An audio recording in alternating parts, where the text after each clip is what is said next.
Hey guys, welcome back to my YouTube channel. I'm Sydney. If you are new here, I am a Poshmark seller. I've been selling on Poshmark for 5 years now, and I was also a closet consultant at PoshFest.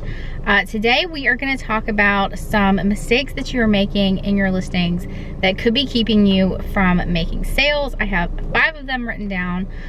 This is my second video that I'm making today. I also made a video about the security breach that happened with Poshmark, so you definitely need to go and watch that if you have not already. I will link it in the description box down below. Lots of you messaging me about my social media course that is launching this weekend. If you would like to be a part of this course, we're going to be talking about, the first topic will be Instagram and selling directly on Instagram. We're going to be talking about Instagram marketing. It's going to be completely start to finish, from making an account, personal versus business. We're going to talk about how to integrate this with your Poshmark account as well, to use that to kind of promote your business and to make more sales on Poshmark. We're going to be going through stuff like affiliate marketing. I'm going to be talking about sponsored posts, growing your audience organically, all kinds of stuff that I've planned for this course. There's also a private Facebook group that goes along with it for you to ask questions. So if you would like to be a part of this, send me an email. It's in the description box, and I will get you added to the course. I can send you more details about it. Just send me an email so I can reply to it. All right, so let's go into these 5 listing mistakes that you are making on Poshmark. So there are some kind of common things that I keep seeing as I do closet reviews and as I work one-on-one with people. And these are what I have compiled into this list here. So the first thing I want to talk about are emojis. Someone just this week asked me about emojis.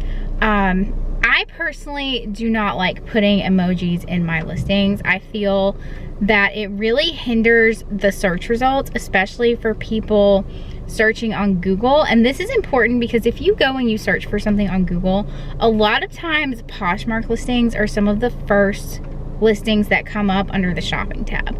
So you really want your items to show up under that Google shopping tab, because people are searching for stuff. They're searching for stuff that they cannot find anywhere else. And especially as we go into Q4, you don't want to be doing things that are going to hinder your items from appearing in the search results. So I avoid putting emojis in my titles and in my descriptions. I avoid putting anything weird, symbols, anything in my titles and descriptions, because I do feel like it really hinders the search results. So take the emojis out. They're honestly not necessary. So, you know, you don't want to do things that will hide your listings from search. The second thing I want to talk about is measurements. You need to be putting measurements in your listings. I talk about this in a lot of my videos, but I cannot stress this enough. Buyers do not like to ask questions. They do not like for there to be that extra step. They either want to buy the item outright, they want to make you an offer, or they want to like the item so that you can send them an offer with a shipping discount. A lot of people don't want to ask questions, and if they have to ask questions, they're going to move on to the next item. So you really need to have these measurements already in your listings so that the buyer can see them up front and they will be able to move forward in buying your item. You want to bank on that impulse buy. You don't want, the longer of a period of time that is between the customer finding the item and the customer purchasing the item, the less likely they are going to be to purchase the item. So you want to decrease that amount of time as much as possible, and you do that by providing as much information as possible up front in your listings. I'm telling you, you want those impulse buys. This is also why I send out offers every single time that I see that someone has liked something, because a lot of times that person will buy that item impulsively. So put measurements in your listings so that your customers don't have to ask you 1,000 questions about the item and they can just buy it. The next thing I want to talk about is your photos. You need to include photos of the entire item. I see this really, really terribly with jeans. A lot of you are folding your jeans in half and you're taking a picture of them folded in half. And this is hurting your sales because, one, you can't see the entire pair of jeans. So if a person can't see how the jeans are shaped, what they look like, they're gonna be less likely to buy them. And two, if someone buys an item from you and you have not included photos of the entire item and they get the item, they can easily say, oh, well, there's a hole in the knee where the crease is that's not shown in the photo. And they're gonna win because you don't have photos of the entire item folded out. And so this is really to protect you more so from people filing item not as described cases and being able to return stuff. Also, if the customer can't see the whole item, they're probably not gonna buy it. So you need to include photos of the jeans completely folded out. Even if you have to hang them on a hanger, just snap a quick photo of the front, a quick photo of the back. You also need to do this with shoes. You need to include all angles of photos with shoes, including the size. One time I actually had a person who photographed a completely different pair of shoes. She bought this pair of shoes for me. She photographs a completely different pair of shoes and tries to pass off that I sent her the wrong size. And because I had a photo of the size in my listing, I won the case because they could absolutely tell that they were two different pairs of shoes. So you need to include all of these photos in your listings and make sure that they are there. Make sure it includes pictures of all sides of the item. Something else that I like to do, I'll give you a tip. I like to include photos of zippers. I include one photo that shows the zipper up, and I include one photo that shows the zipper down to prove that it functions. So that's just something that I do. It's something I've always done. It's kind of a weird thing. But that way nobody can say that the zipper is broken. Next, I want to talk about, kind of goes along with your photos, kind of not, but the little barbs and the tags that are on items that you get from the thrift stores. Please make sure those are cut off before you photograph your item, and especially before you send the item to your customer. There is nothing more unprofessional than sending out an item to a customer who has paid full price for your item and it has a Goodwill barb on it or in the tag. I cannot tell you how many people I've seen with pictures with items with the Goodwill barb still in the item. Make sure you take these items off. That needs to be part of your processing. When you get the items, you need to cut these off. You really, really do. Just kind of a pet peeve of mine. Just make sure they're not there. Last thing I want to talk about is kind of a complicated thing, but you need to list your items as the size that they are and provide measurements for your items. I see this a lot. It's very, very common that I get questions about this. Oh, I have this top, it's a size large, but it fits like a small. Okay, but that is your opinion, if that makes sense. That's not a concrete, factual situation.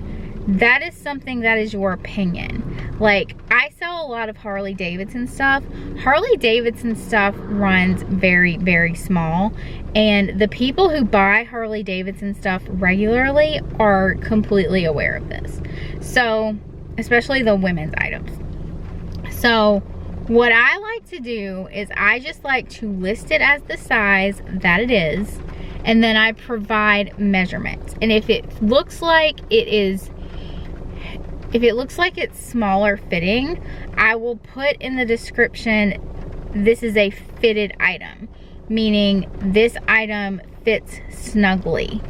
So you need to say that it's like a smaller fitting item, but without saying, oh, this fits like a certain size, because that is opening up a window for people to file item not as described cases against you, because that's your opinion. So their opinion might be, oh, this is a large, but it fits like a medium.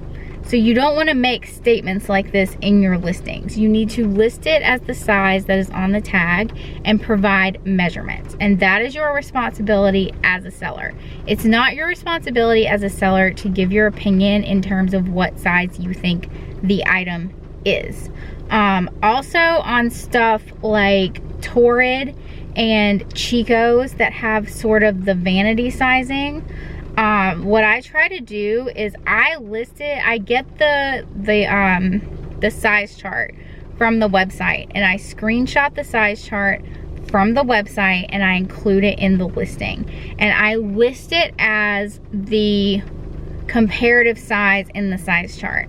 Like if a Chico's size 2 is a size medium, I will list it as the size medium, because obviously if you list it as a 2, that's not the correct size comparison.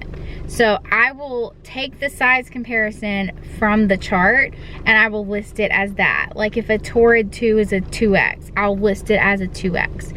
If you list it as a 2, big difference between a size 2 and a 2X, okay? So if somebody who's a size 2 orders an item from you and gets it and it's a 2X, and you don't have measurements, you don't have any explanation in your listing, and they don't know, they are not going to be very happy with you.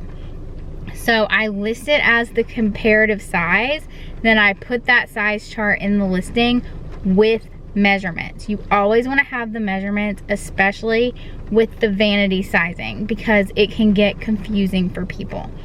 And the size chart, just to cover all of your bases in case anybody tries anything. I just like to have all of this information in the listing. And then I also put a disclaimer in my description that says this is equivalent to size 2X, see size chart in photos.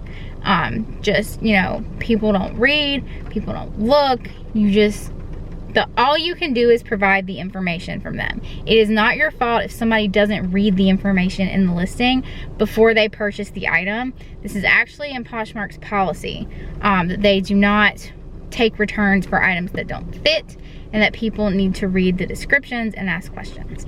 So these are my 5 mistakes that you need to stop making in your listings, and I hope that helps someone. If you have any questions, comment down below for me, and I will see you guys in the next video. Thanks so much. Bye.